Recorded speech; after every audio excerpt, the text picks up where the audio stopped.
Knuffle Bunny Too, A Case of Mistaken Identity, written and illustrated by Mo Willems. Here we've got the same pictures from the first book, and then the new picture on the title page. One morning, not so long ago, Trixie took a walk with her daddy. By now, Trixie really knew how to talk. Guess what I'm going to do? I'm going to show Amy, and then I'm going to show Meg, and then I'll show Margot, then I'll show Jane, then I'll show Leela, then I'll show Rebecca, and then I'll show Noah, and then I'll show Robbie, and then I'll show Tashi, and then I'll show Casey, and then I'll show Connie, and then I'll show Parker, and then I'll show Brian, and talk. Trixie was excited because she was taking her one-of-a-kind Knuffle Bunny someplace very special. Come on! School. They arrive at school, go up the stairs and into the classroom. Trixie couldn't wait to show off Knuffle Bunny to Ms. Greengrove and all her friends in pre-K. But just as her daddy kissed her goodbye, Trixie saw Sonia. Suddenly, Trixie's one-of-a-kind Knuffle Bunny wasn't so one-of-a-kind anymore. The morning did not go well. Knuffle, Knuffle, Knuffle, Knuffle. The afternoon was worse. Ms. Greengrove had to take them away. When the school bell rang, Ms. Greengrove returned the Knuffle Bunnies, and the day got better. Then before she knew it, it was time to go home.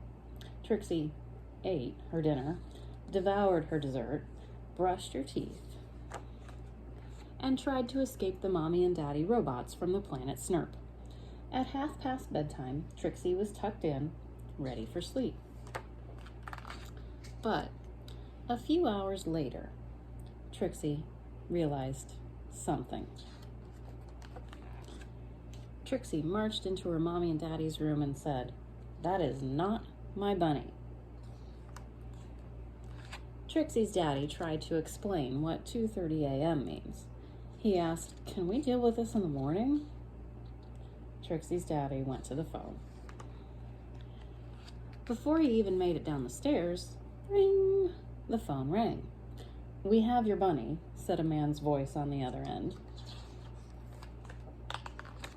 "We have yours," replied Trixie's daddy. Arrangements were made. Trixie and her daddy rushed across the neighborhood.